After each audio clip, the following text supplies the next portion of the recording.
Hoy quiero invitarte a que pongamos nuestras vidas en las manos de María. Hay días que el esfuerzo de tu trabajo no rinde y el ánimo flaquea.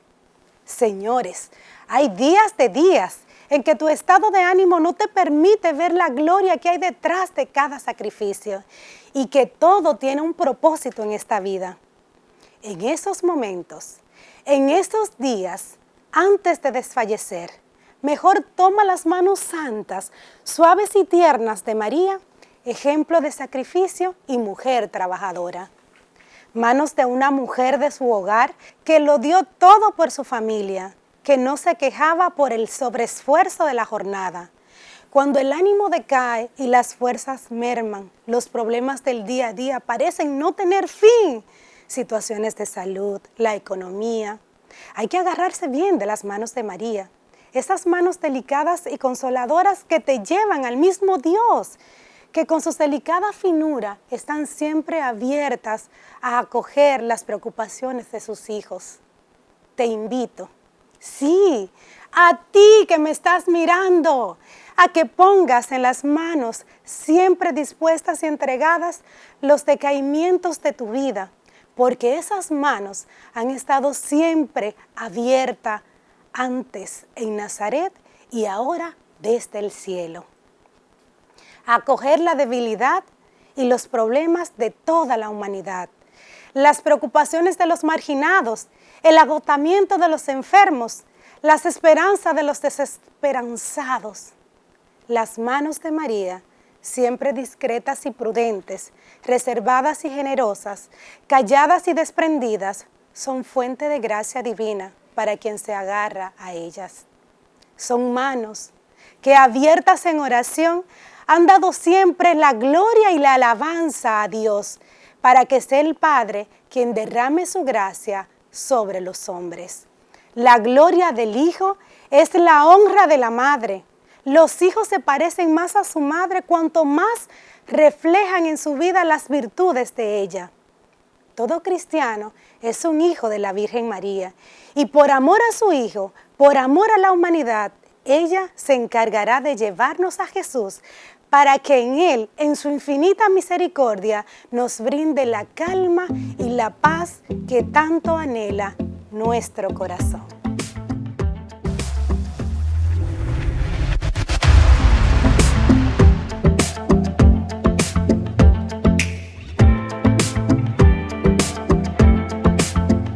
Cada 13 de enero se conmemora el Día Mundial de la Lucha contra la Depresión, un trastorno que incide significativamente en las tasas de mortalidad a nivel mundial. Impacta a personas de todas las edades. Un trastorno psicológico que debe ser tratado para poder recuperar de nuevo nuestro bienestar mental y emocional. Según datos de la Organización Mundial de la Salud, la depresión ha aumentado notablemente en la última década. Es frecuente que muchas personas acudan al médico de cabecera cuando experimentan los primeros síntomas de la depresión. Sin embargo, los estudios científicos afirman que la ayuda psicológica es la clave para superar este trastorno. La psicóloga Gloria Mendoza, del Centro Psicológico Ikigai, comparte con nosotros sobre este tan interesante tema. En todo el mundo hay un día específico en el que se conmemora la lucha contra la depresión. Este día nos hace recordar la importancia que tiene este trastorno emocional.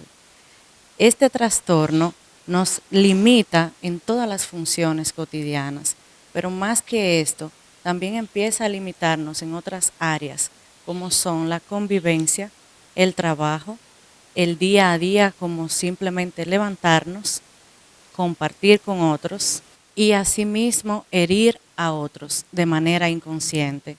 Es muy importante buscar ayuda profesional ante este trastorno emocional, ya que puede ir deteriorando todas las funciones cotidianas antes mencionadas y también nuestras funciones psicológicas primarias.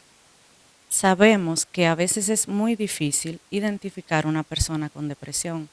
Vemos caras muy sonrientes y no nos imaginamos que esta persona está pasando por esta situación. Entonces, ¿cómo yo podría ayudar a una persona que simplemente no se ve con estas características.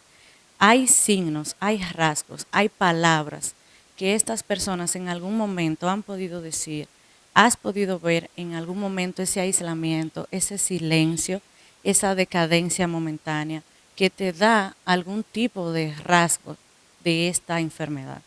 Entonces, esa persona trata de buscar la manera de que esa persona se acerque a ti. No juzgues, no preguntes, no lo identifiques, no le des un diagnóstico, simplemente acércate y pregúntale cómo podrías ayudarle. Hemos escuchado muchísimas veces que la depresión no se ve. Ciertamente la depresión no se ve, pero la sientes. Entonces, cuando sientes que te estás aislando de tus seres queridos, que dejan de importarte todas las cosas que haces a diario, que empiezas a limitarte a los lugares donde ibas, que ya no te interesan las cosas que te interesaban antes, que te cuesta levantarte de la cama todos los días, te cuesta peinarte, te cuesta comer. Entonces estás pasando por un trastorno emocional llamado depresión. Es muy fácil tú empezar a identificarlo. No es más que un estadio de emociones bajas o una tristeza muy profunda. Va más allá de un sinnúmero de emociones que fluctúan, suben y bajan, pero cuando está en su pico más bajo es donde empiezan los mayores problemas, donde debe iniciarse a hablar con un profesional, a buscar esa ayuda que necesitas. No te limites y no temas de hacerlo. La depresión no es una enfermedad maligna, no es algo que le pasa a pocos, es algo que tenemos que prestarle atención, que debemos empezar a hablar de ello para poder trabajarlo. Así que te invito a que busques la ayuda que necesitas, háblalo con alguien y juntos algo podemos hacer.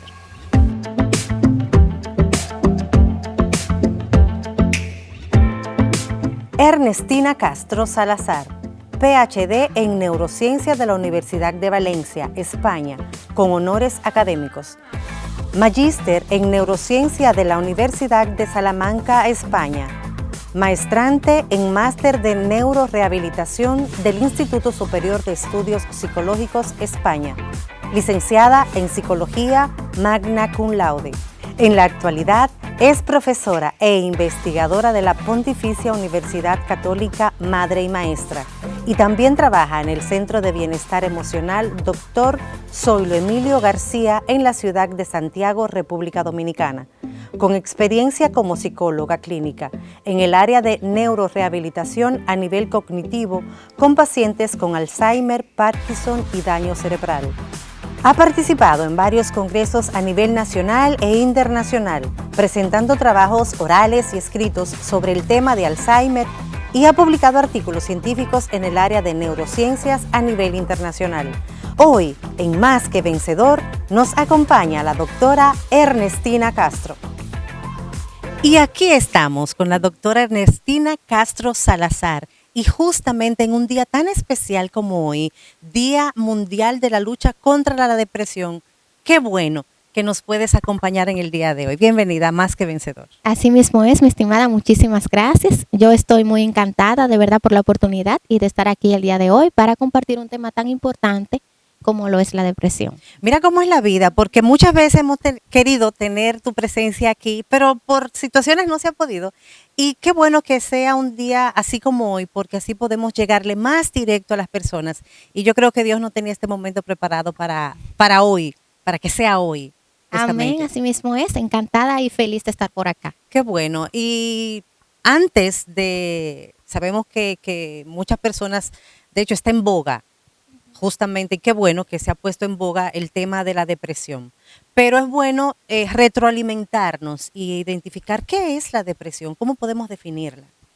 Sí, la depresión es un trastorno del estado de ánimo. Cabe destacar desde el punto de vista tanto neurológico, psicológico, ¿verdad? O psiquiátrico.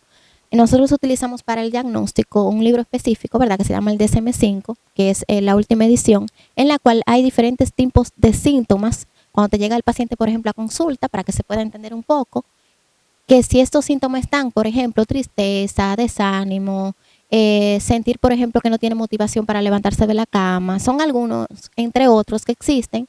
Entonces, si se efectúan en el paciente hay diferentes tipos de depresión, es importante señalarlo, pero es un trastorno del estado de ánimo.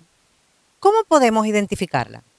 Sí, lo primero es para hacer la identificación que recomendamos, lo que somos profesionales del área de la salud, ya sea del área de psicología o de psiquiatría, realizar una evaluación. Eso es lo primero. O sea, de identificarlo así, por ejemplo, en la casa, de que algún familiar o nosotros mismos podamos tener el síntoma, como habíamos dicho antes, podría ser que a la persona le afecte en su vida diaria. Cuando ves que le afecta, que ya la persona, por ejemplo, no quiere ir a trabajar, algo puede haber ahí, que hay más tristeza de la cuenta, también afecta el sueño, lo que tiene que ver con la alimentación. Entonces son como detallitos específicos que son cambios que uno ve en la persona que antes no lo veía.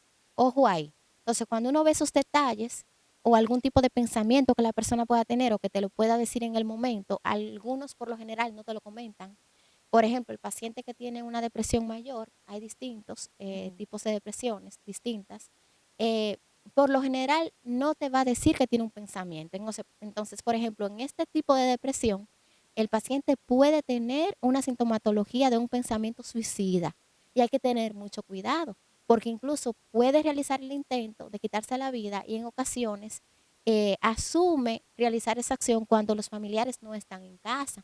Entonces, ojo ahí, muy importante, de que ahí inmediatamente hay que ir a un profesional de la salud, específicamente un psiquiatra. Mucho cuidado en este aspecto porque es algo muy delicado. Pero ¿cómo puede una persona, Ujú. en la vida normal, por ejemplo, yo veo una persona que presenta Sí, esas identificaciones que tú dices y podemos ver que ha cambiado en su estado de ánimo? De hecho, hay personas que se ponen agresivas, sí. que el genio de mal genio y esas cosas.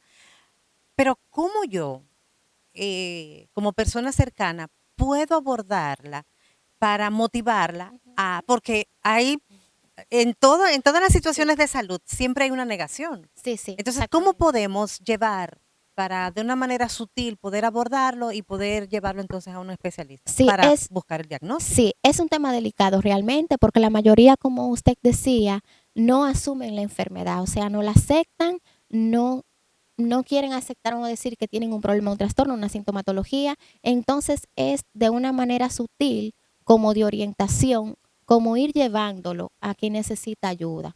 Es muy importante también señalar que si el paciente no está de acuerdo, o la persona en este caso que tenga la sintomatología, no se le puede obligar porque entonces, si tú obligas a alguien a que realice, ¿verdad? Esa acción de ir al psicólogo, de ir al psiquiatra, pues hay problema. Ahora, todo va a depender de la sintomatología. Importante ahí, los televidentes, la persona que nos están viendo, va a depender a qué nivel está la sintomatología de la depresión.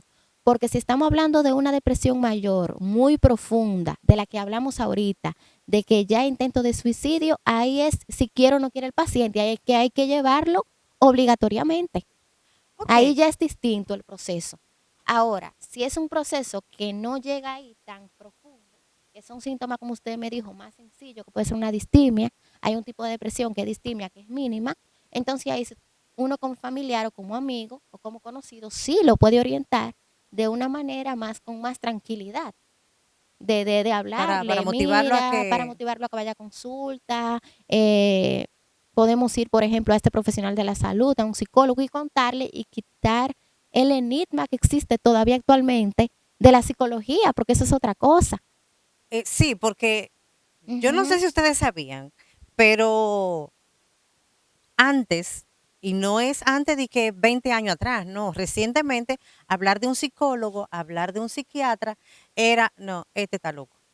Así, con Exactamente, ese sí. mismo término, y es como tiene, es que tiene problemas mentales. O sea, porque Ujú. también hay términos que usamos lamentablemente por desconocimiento, que no son los adecuados, que incluso personas que están en depresión se utilizan maneras de dirigirnos a ellos que lo que hace es que le afecta más. Claro, le afecta muchísimo su estado de ánimo y estamos hablando de un paciente que ya de por sí tiene una situación muy difícil Ujú. interna que mientras más el medio ambiente le afecte, pues más triste se va a poner, más desánimo va a tener internamente y no va a querer hacer nada.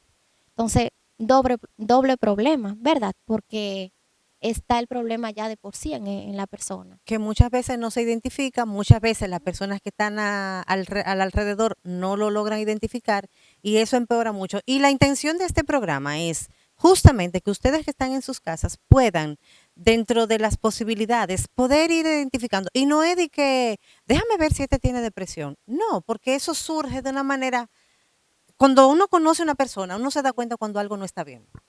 Exactamente, excelente, así mismo es. Uno se da cuenta ya que esa persona le afecta en su calidad de vida, en lo emocional, ¿verdad? Que esas son dos esferas muy importantes y en un cambio incluso hasta de algunos síntomas de la misma propia personalidad que uno tiene, ¿cierto? Claro, Entonces, sí. si usted ve que la persona ya no está actuando de una manera como lo hacía antes, ojito ahí, atención ahí. Y vuelvo y recalco, necesitamos la ayuda de un profesional experto del área de la salud que trabaje estas situaciones, porque muchas veces queremos ir con la tía por la edad o con la abuela o con la hermana o con la madre, intentando buscar tal vez una ayuda y por otros lugares, perdón, también. Ah, no, Sí. porque si tú haces tal cosa ya tú te vas a sanar. No. Bueno, yo quizás tú no lo quieras decir, pero Sí. yo sé que hay muchas personas que ven que hay ciertos estados de ánimo, personas que viven acostadas en la cama, le echaron un mal. Exactamente, Ya, sí. esa es la palabra, le echaron Sí, un mal y van por ahí a sí. donde un brujo, Ujú, así mismo una es. persona, un Sí. vidente, uno que le la taza, averiguar qué fue lo que le echaron y a beberse cosas raras. Señores, eso es un tema muy delicado y es bueno que le prestemos la atención necesaria. Ahora bien, hablaba, Sí. tocaste ahorita de que hay diferentes tipos de depresión. Sí, hay diferentes tipos. ¿Cuáles son esos Por tipos? ejemplo, está la distimia, que hablamos ahorita, que es un tipo de depresión mínima, donde se ve esos síntomas que habíamos comentado de tristeza, desmotivación, pero que todavía el paciente va a trabajar o que todavía el paciente come, esa es una. Está también la depresión mayor, que ya es más profunda. Este tipo de paciente tiene esta sintomatología de desánimo, de tristeza, y a veces en ocasiones hasta tú puedes verlo incluso hasta alegre en algún momento determinado o subiendo fotos en las redes sociales, que está bien, pero internamente realmente es una máscara y realmente no es como él se muestra, como él se siente. Y este tipo de depresión, que es la depresión mayor, es el tipo de depresión donde viene el síntoma de trastornos obsesivos con el pensamiento suicida. Este es el paciente que lamentablemente va a intentar contra su vida. Bien, entonces esos son algunos tipos de depresión. Hay alguna también que es subclínica, otra que no te da la sintomatología como para decir que es una depresión, pero sí es una depresión. Entre otros problemas, estado de ánimo, que ahí también entraría la bipolaridad, que también algunas personas de manera popular cabe destacar cuando tú estás en un estado de ánimo muy alto, muy alegre o muy bajito, como te dicen en el trabajo, si tú eres así como ambivalente.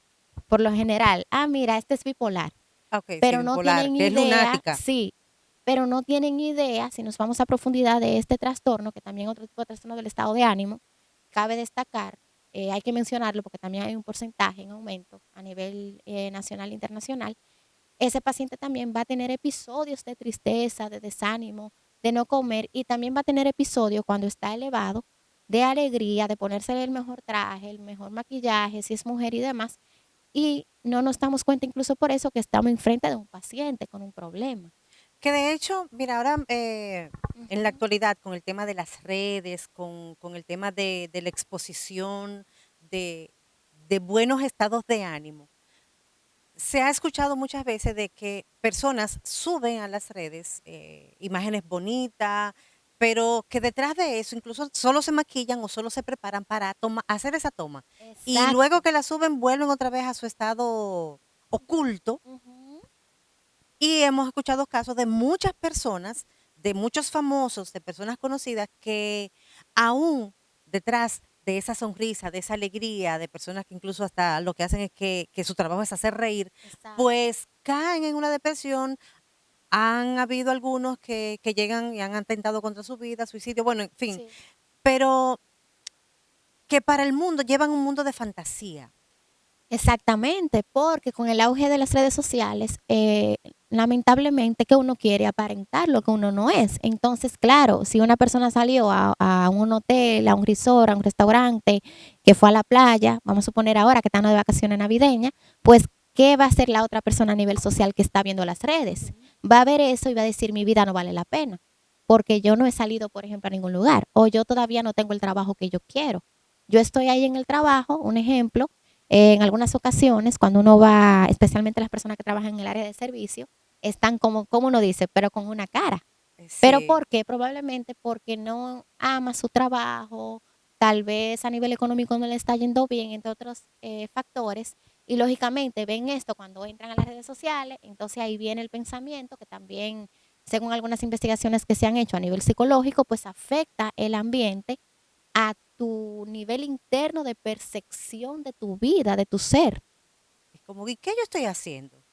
¿Qué yo estoy El, haciendo con el mi tema de vida? comparación, de compararme con los Sí, demás. compararme con el otro. Ah, no, todos los de mi generación ya se casaron, por ejemplo, o ya tienen una familia, o yo no seguí estudiando y ya todos mis colegas que estudiaron conmigo en primaria o en secundaria tienen un título, porque también puede ser. Sí. O Sí, a porque nivel, existe el tema de la competencia, de exactamente. igualarnos al otro, Ujú. compararnos con los demás y no aceptar nuestras realidades y vivir nuestra vida como nos ha tocado, pero vivir la plenitud. Exactamente. Entonces, eso podrían ser algunos criterios que pueden ocurrir a nivel ambiental y otro dato importante también que podemos señalar, que es la genética. Tú sabes que Ujú. justamente tenía esa inquietud porque, ok, pueden pasar muchas cosas por las que una persona pueda detonarse una depresión. Y es bueno Sí, enumerarlas, sí, claro. pero se hereda. A ver, hay un detalle ahí que hay que tener mucho cuidado, porque en algunas ocasiones uno dice, ah, que si mi padre, mi abuelo, mis ancestros tuvieron depresión, quiere decir que yo la vaya a tener. Ojo, no. Lo que uno realmente hereda es la predisposición a tenerla. No que vayas a nacer inmediatamente y vas a tener la depresión. O sea, no es como una enfermedad, por ejemplo. ¿Qué enfermedad es genética? Para que los que nos escuchan vean la diferencia, el daltonismo. El daltonismo inmediatamente la persona nace, va a tener la dificultad, eso está relacionado con la visión de los colores, que verdad no pueden Que solo ven asumirlo a bien, blanco que y solo ven negro. exacto. Entonces es distinto a un trastorno del estado de ánimo como la depresión, porque es la vulnerabilidad. ¿Qué significa esto? Que si ocurre algo en el ambiente, como usted señalaba, por ejemplo, falleció un familiar, me echaron del trabajo, terminé con el novio, entonces todo esto se junta y me puede producir el trastorno. Ojo ahí. ¿Pero por qué? Porque ya a nivel genético tengo una predisposición. Sí, pero yo quiero que Ujú. aclaremos algo Sí. y es una inquietud que tengo siempre con el tema de la predisposición Ujú. a la genética de Sí. personas de que si mi abuelo era depresivo, yo voy a Ujú. ser depresiva. Hay una predisposición, pero en el organismo, Sí, en el en organismo a el nivel genético, organismo. en el gen. Sí, Exactamente. exactamente. Ahora bien, pero no siempre se da. No, no siempre se da. Ahí es que Ojo con está el eso. detalle, que no Exacto. necesariamente porque tu abuelo tuvo la enfermedad o tu padre o tus ancestros quiere decir que ya tú vas a tener el problema. Entonces aquí tenemos que hacerle un Ujú. énfasis y una aclaración porque yo sé que muchas personas que nos están viendo Sí. dirían, bueno, hay una predisposición psicológica a que si mi papá, mi mamá, mi abuelo, lo que Ujú. sea, tenían depresión, yo la voy a tener y ya asumen eso. Ujú. Así mismo y en consulta pasa. Por ejemplo, hay pacientes que me dicen, ah, no, por ejemplo, yo trato mucho Alzheimer, Parkinson, que también igualmente es por una predisposición. Claro, hay un tipo de Alzheimer que no es predisposición, sino que es genético, sí, sí, 100%. Entonces, lo que no es, cuando no es, por ejemplo, genético, que es predisposición, ellos están en una ansiedad muy elevada. ¿Por qué? Porque te preguntan, ah, ya yo voy a tenerlo, o ya lo O tengo. ya lo tengo. Entonces, ¿por qué? Aclarar ahí. ¿Por qué menciono los otros trastornos? Para que también lo que nos escuche lo sepan. Mayormente los trastornos de enfermedades mentales y neurológicos tienen esta, vamos a decir, esta parte importante que es que el ambiente de alguna manera, según los estudios, me afecta o no me afecta en la enfermedad. Ojo ahí, hay que darle importancia. Bien, en lo que está pasando fuera, por ejemplo, con cómo yo me crié, quién fue mi familia, quién es mi familia, o sea, cómo eran mis padres. Porque hay un detalle también a nivel psicológico, según lo que investigaba y realizaba un psicólogo muy conocido, Bandura, que hizo la teoría en esta parte psicológica de que uno aprende de lo que ve. ¿Qué Sí. significa? Hay un estudio que él realizó que unos niños, ¿verdad? No sabían, se empezaron a grabar y había como un muñequito en el centro y un niño le daba con un palo, por ejemplo. Entonces, ¿qué pasó? Que cuando otro niño entraba y lo veía, también hacía lo mismo. Y el niño no lo vio eso en otro lado. O sea, lo había visto ahí. Entonces, ¿qué ejemplo dio él con esa teoría y con ese experimento? Que uno aprende de lo que ve. Si en el ambiente están subiendo cosas en redes sociales y están haciendo algún tipo de video, como hablamos ahorita, de que yo tengo que verme bien físicamente y ponerme el mejor vestido, la mejor ropa y estar en el mejor restaurante, pues yo voy a hacerlo también. ¿Por qué? Porque ahí la sociedad me está llevando a que yo lo haga. Es tan, y mire, va a parecer jocoso, pero es tan así, la gente copia patrones que uno está en un lugar y hay 2 personas o 3 formadas y el que llega se pone detrás de ellos, aún sin entender por qué están haciendo una fila. Tú entras a un establecimiento, lo que sea, tú ves 3 personas formadas, puede ser que estén hablando, Sí, así o mismo puede es. que por casualidad de la vida le tocó colocarse así y viene una persona y se te pone atrás para seguir la fila. Exacto, así mismo es. En el caso de los niños es un poco más complicado a veces entender o identificar la depresión en ellos. ¿Por qué? Porque imagínense, si para un adulto a veces es difícil expresar sus emociones o darse a entender, para un niño muchas veces es más complejo. Es importante que en este caso el adulto, el padre, el tutor o el cuidador esté pendiente de algunos cambios que se pueden observar en el niño. ¿Qué cambios podemos, vamos a decir, prestarle un poquito más de atención?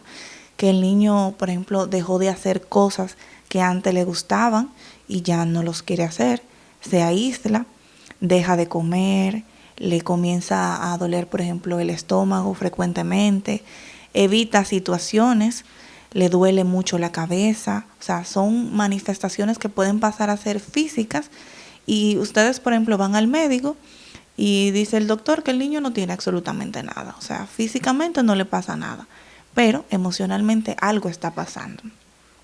Entonces, como los niños no te van a decir, mami, papi, tengo depresión, hay que enseñarles muchas veces a expresar sus emociones. Identificar, por ejemplo, aquí como tengo aquí atrás esta flor que tiene todas las emociones, muchas veces hay que fomentar, identificar, me siento feliz, me siento triste, me siento enojado, me siento frustrado, y darle una voz a tu niño para que él se pueda expresar y así poderlas identificar.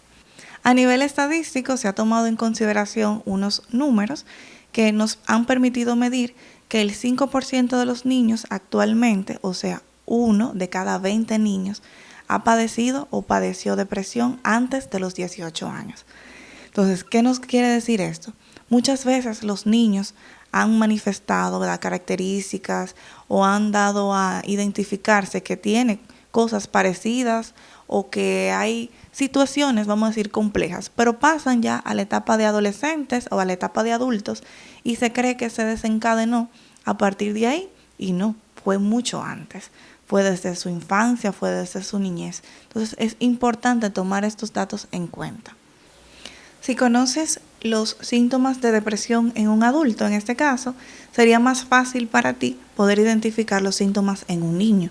Pero en el caso de los niños hay que hacer una evaluación, al igual que los adultos. Hay que hacer diversas evaluaciones psicológicas y en muchos casos también psiquiátricas que puedan entonces arrojar un diagnóstico preciso. En el caso de los niños, el abordaje sería en la parte de la psicológica infantil. Muchas veces van acompañados de psicoterapias para abordar un poquito más, porque las sintomatologías son diferentes en cada uno, pero siempre tiene que ver con la historia también, con la historia familiar, con las cosas que el niño hace diariamente, si han tenido historias ya directamente médicas atrás, o sea, dentro de la historia del niño. Y dentro de su abordaje como tal, podríamos implementar, ¿verdad?, aparte de las evaluaciones, un enfoque, por ejemplo, de terapia de juego, terapia cognitiva conductual. Muchas conversaciones como tal nos dan y nos arrojan información sumamente importante para poder entender al niño. Bien, entonces, es importante también que la familia pueda identificar y llevar ese tratamiento. No es solamente decir, sí, mira, el niño tiene depresión. Hay que darle su seguimiento continuo en sus terapias, ser responsables en ese aspecto. Si tiene también acompañamiento psiquiátrico y le indican, por ejemplo, algún medicamento, es importante que los padres, los tutores o cuidadores no quiten el tratamiento sin autorización de su doctor. Sumamente importante. Hay que recordar que la depresión es un asunto químico del cerebro y que no podemos quitar un tratamiento así porque ya creo que está mejor. No. El cerebro a veces reacciona ante cambios muy bruscos y puede ser dañino. Trata a tus hijos con tanto amor que cuando alguien los trate mal, lo sepan identificar a la primera. Si crees en la honestidad y lo consideras un valor importante para tu vida, definitivamente debes entender que padres honestos dan como resultado hijos honestos. La honestidad no es solo decir la verdad, se trata de ser real contigo mismo y con los demás acerca de quién eres, qué quieres y qué necesitas para vivir una vida más auténtica. También es bueno saber que nadie se mete en problemas por decir la verdad. Algunos nacen con características diferentes, que los hacen necesitar más ayuda que los demás. Otros viven situaciones que los hacen débiles, pero nos enseñan a luchar. Dios le da hijos especiales a padres especiales. Es por eso que la Fundación La Voz de María te trae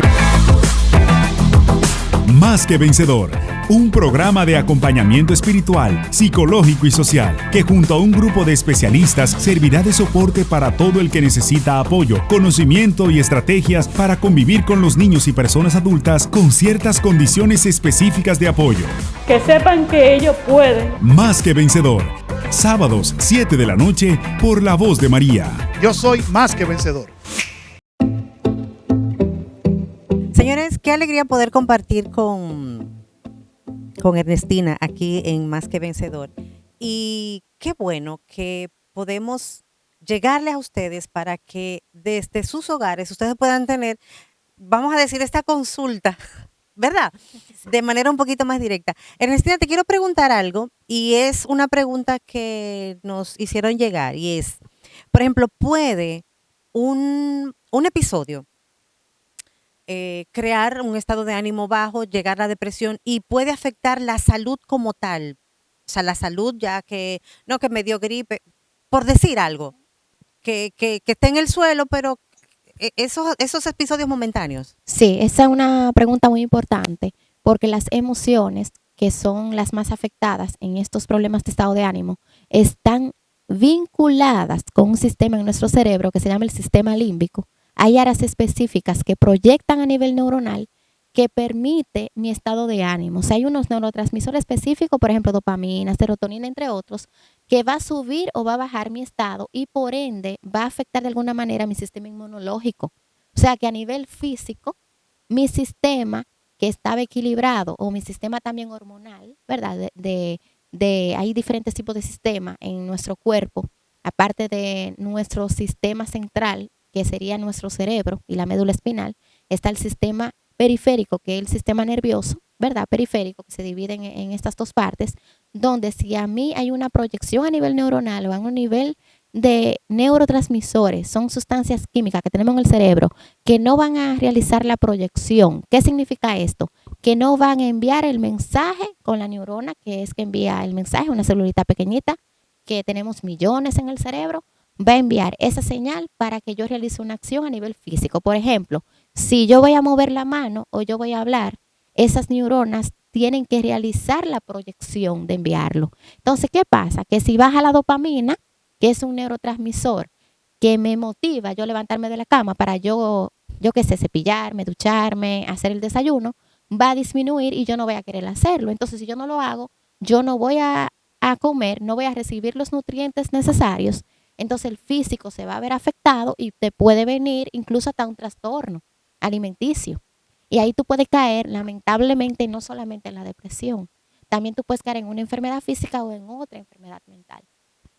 Mira qué bueno que tú lo dices, porque yo he visto casos de personas que pasan por un proceso difícil, que queremos hablar de cómo enfrentar esos momentos difíciles y esas cosas que pasan que para que justamente no llegue la depresión. Entonces viene esa cadena, ese ciclo, y hay personas que se trancan, como decimos en buen dominicano, se trancan de la garganta, no pueden comer, se le va el apetito, pero eso pasa muy rápido. Que entonces quizás, y entiendo, y es bueno que me lo aclares y nos lo aclare a nosotros, porque hay personas que le pasa esto, tienen ese episodio, pasa muy rápido y entienden que no es depresión, sino que fue un problema de salud y ya pasó.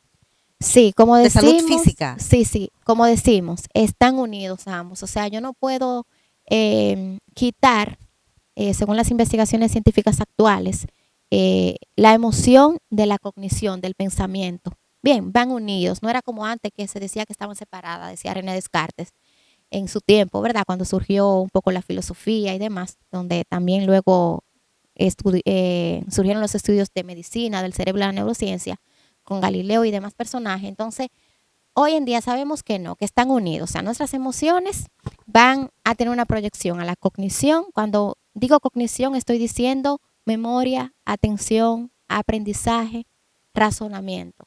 Y de esa cognición va a haber una proyección a mis emociones. Ojo con eso, están juntas. Entonces, si yo estoy afectado a nivel físico y yo, por ejemplo, el ejemplo que usted dio, no estoy comiendo, lógicamente a nivel físico que va a haber un problema de desnutrición. Para mencionar uno entre tantos que podemos tener. O sea, el cerebro necesita la alimentación como energía y el agua también para nutrirse. Entonces, si yo no tengo esa nutrición perfectamente a nivel físico, ojo ahí, lógicamente yo no voy a proyectar a nivel neuronal los neurotransmisores químicos que yo necesito para vivir adecuadamente. ¿Qué tan importante es recibir un diagnóstico? Mucho. Es difícil. Realmente cuando... Es difícil lograrlo porque a ver, mover la persona también sí, para que es difícil que la persona vaya a consulta, por lo que hablamos ahorita, porque todavía tenemos aquí el enigma de que si tú vas al psicólogo es porque tú estás muy mal o que eres loco, como se dice a nivel popular. Y luego, lógicamente, el hecho de buscar todos los profesionales que se requieren. Ojo, ahí entra la economía también. Qué bueno comentarlo, porque no solamente yo voy a necesitar de un psiquiatra ni de la medicación, yo voy a necesitar también el psicólogo y las terapias que probablemente no vaya mensual a consulta, sino quincenal o semanal, depende del trastorno. Entonces ahí entra una disyuntiva realmente y hay que comentarlo de la importancia que es la salud mental. Es muy, muy importante. Hablando de eso, ¿cómo va el proceso en República Dominicana con el tema de la acogida, de los servicios que se le brindan a los pacientes con depresión? Sabemos que hay muchos movimientos y muchos centros que están abogando por una mejora en el sistema, pero ¿cómo va? Sí, bueno, donde trabajo, en el Centro de Bienestar Emocional Dr. Solio García, el doctor García, cabe destacar, trabajó un tiempo en pandemia midiendo estos aspectos a nivel investigativo de sintomatología de depresión y también de crear fuentes primarias en algunos hospitales, por ejemplo, o comunidades, por ejemplo, del país, para que el paciente pueda recibir esa ayuda de manera gratuita. Eso se ha ido trabajando en investigación de algunos lugares específicos que se va trabajando la sintomatología por grupo. Es un ejemplo que yo puedo poner. También otro ejemplo que puedo poner es que en algunos hospitales del país ya está el psicólogo que antes no estaba. O sea, que se ha avanzado en algo. Un psicólogo que está ahí algunos días, cabe destacar, donde el paciente tiene la sintomatología. Por ejemplo, tengo una colega que trabaja en el área del cáncer y quien da realmente el diagnóstico es ella, no es el médico. Es un ejemplo que yo puedo poner entre tantos. Es muy ella importante. es que da el diagnóstico, le dice a la persona, mira, tú tienes este problema, vas a entrar a terapia, por ejemplo, de quimioterapia, y yo voy a trabajar contigo la terapia psicológica, por ejemplo, tienes que venir los martes. Claro, ¿cuál es el detalle ahí a nivel público? Que probablemente, como hay muchas personas, tal vez el tiempo de la terapia solamente es tal vez una vez al mes o 2 meses. Eso sería un detalle importante señalar. Que a nivel privado uno lo trabajaría tal vez semanal al paciente o quincenal. Que esas son de las debilidades y bueno, tenemos que hablar de las debilidades del sistema. Sí, claro. Porque qué bueno que ya Sí. están los psicólogos en los centros públicos. Sí. Pero Es también no se le ha dado la importancia, porque mira qué tan sencillo, se ve sencillo, de que, ok, para dar un diagnóstico de cáncer o cualquier otro diagnóstico de una enfermedad ya terminal o catastrófica, como dicen, debe ser de mano de un psicólogo. E incluso hay situaciones de salud que realmente el paciente debe estar en manos de psicólogo para prevención. Sí, importante ese tema que has dicho. Y muy importante. O sea, ya inmediatamente tú sabes que tú tienes un paciente, dígase el médico, ¿cierto? que tiene una enfermedad terminal o una enfermedad crónica, ya tú sabes que él va a necesitar ayuda psicológica de por sí. O sea, eso no es que yo voy a hacer el referimiento porque quiera o no quiera, no. Ojo ahí a los familiares, es que debe recibir ayuda psicológica para llevar el proceso de la enfermedad. Mira que se dan casos y cosas tan sencillas y entiendo que también se debería abogar para que en situaciones como, por ejemplo, la pérdida de un embarazo. Sí. Eso pasa desapercibido desde el ginecólogo, bien, el proceso y todo eso, pero qué bueno sería que dentro del proceso de curación, de todo lo demás, haya la madre pase por la mano de un psicólogo para no irse vacía, tan vacía a su hogar. Sí, exactamente. Eso sería algo muy ideal, realmente, que puedas recibir esa ayuda. Ese es un ejemplo entre tantos, porque pasa desapercibido. Como usted dice, o sea, no lo vemos. Incluso luego de eso, lamentablemente, la persona, si está en pareja, hasta el padre se va. O sea, lo que he visto en consulta, Sí. o sea, la deja. ¿Por qué? Porque no ha trabajado internamente el síntoma que probablemente puede caer en una posible depresión o en una posible distimia, como dijimos ahorita. Entonces, cuando una persona está pasando por este proceso, afecta a la otra. Sí. ¿Con síntomas cómo? Con síntomas agresivos, con síntomas de tristeza, con síntomas de que yo no quiero levantarme de la cama, yo no quiero salir, no quiero ser sociable. Lógicamente, las personas que están a tu alrededor, ¿qué hacen? Por lo general, se aíslan, se van, se alejan y te dejan solo. Entonces, eso es un buen ejemplo que usted ha dado.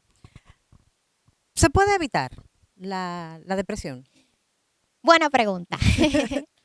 Evitarla como tal, pues no. Lo que se puede es prevenir, como dijimos ahorita. Ok. Prevenir, porque si hay una disposición fuerte a nivel genético y han pasado muchas cosas externas en el ambiente y uno como persona no lo trabaja, pues va a ser muy difícil no caer ahí. Esa sería mayormente la respuesta. O sea, trabajar en prevención para un futuro problema, ya sea de depresión, ansiedad, estrés o otro trastorno. O sea, se previene, que hay que trabajarlo mucho también en la sociedad dominicana actual. Ok, o sea, eso quiere decir, a ver si yo entendí, Sí. a ver si yo entendí, es como, mira, yo no me voy a hacer falsas expectativas, yo tengo que estar preparada para lo que venga y muchas veces decirlo suena fácil, pero es una realidad porque Sí. nunca sabemos qué sigue, qué va a pasar. Exacto. Entonces, ¿cómo podemos hacernos fuerte? ¿Cómo podemos hacernos,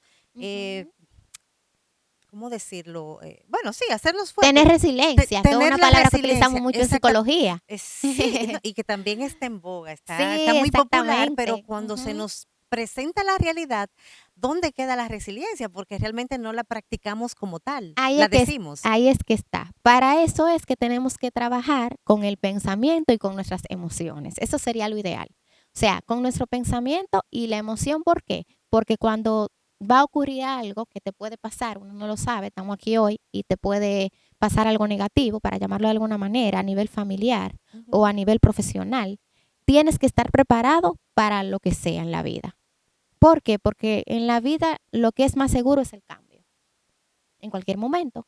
Entonces, hay que trabajar con una reflexibilidad cognitiva de pensamiento. ¿Qué significa? De cambio, de que tú no seas una persona muy por las reglas. Ah, no, porque yo trabajo aquí y ya tú te quedas con ese pensamiento que obligatoriamente este es tu trabajo y tú no puedes trabajar en otro lugar, porque también será el caso de algunas personas Sí. que trabajan en un lugar específico, para poner un ejemplo, y que no quieren hacer el cambio. O sea, no quieren hacer el cambio ni de trabajo, ni de ciudad, ni de país, porque también hay otra cosa. De hecho, es tan así que es algo más fuerte. Sí. A veces hay cambios personales que debemos hacer, Ujú. hasta de actitud, que nos cerramos. Exactamente. ¿Pero por qué? Porque ya tenemos hábitos. Entonces, ¿qué pasa en el cerebro cuando yo tengo un hábito que es difícil quitarlo? El cerebro asume ese hábito como gasto poca energía. Ya yo sé que yo me levanto en la mañana. Un ejemplo de que uno quiere hacer ejercicio y que se le dificulta. El problema es por eso, porque ya el cerebro se adecuó a no hacerlo. Entonces, llevarlo a que lo haga es muy difícil. Eh, Ujú. Uno de los detonantes del estrés es el tránsito, que desde las 6 de la mañana se sale a la calle Sí. y en cualquier ciudad pequeña, sencilla, ya hay entaponamientos. Entonces, desde ahí empieza el estrés, porque todo queremos hacerlo temprano, rápido, pero no se puede. Exactamente. Entonces, algunos ejemplos que nosotros realizamos en consulta y algunos colegas míos, ¿verdad? Que son más del área cognitivo-conductual, se trabaja con un diario donde tú escribes esos pensamientos, en este caso, ¿verdad? Que te lleven al estrés. Por ejemplo, ¿qué tú puedes hacer? Tú anotas en una hoja del lado izquierdo cuál es el problema y del lado derecho cuál sería la posibilidad para yo trabajarlo. Ah, mira, hay muchos tapones. Darme cuenta entonces en el día qué hora yo puedo salir de mi casa, aunque sea más temprano, entonces tendría que dormirme más temprano para yo evitar ese tapón. Por ejemplo, yo tengo una amiga que dice, mira, yo saco a las 5:40 de la mañana, por ejemplo, a llevar a sus niños a la escuela, porque ya yo sé que si yo salgo a las 6:05, ya no hay manera de llegar. Es un ejemplo, pero porque se dio cuenta, o sea, calculó. Exacto. Entonces ya sabe, tiene que levantarte más temprano. Ese puede ser un ejemplo sencillo. Que también podríamos decir que hay cosas que requieren un poquito de sacrificio, pero nos va a dar la calma que necesitamos para mantener nuestras emociones, nuestra salud emocional un poquito más equilibrada. Y otra cosa importante, ¿verdad? Ya casi para concluir esta parte, es que nosotros tenemos diferentes tipos de nivel de estrés. Bien, estamos aquí hablando y puede ser que lo que a usted le estresa, a mí no, y lo contrario. Porque ahí entra mucho mi personalidad, quién yo soy, cómo yo me identifico, qué tipo de personalidad yo tengo en cuanto a rasgo.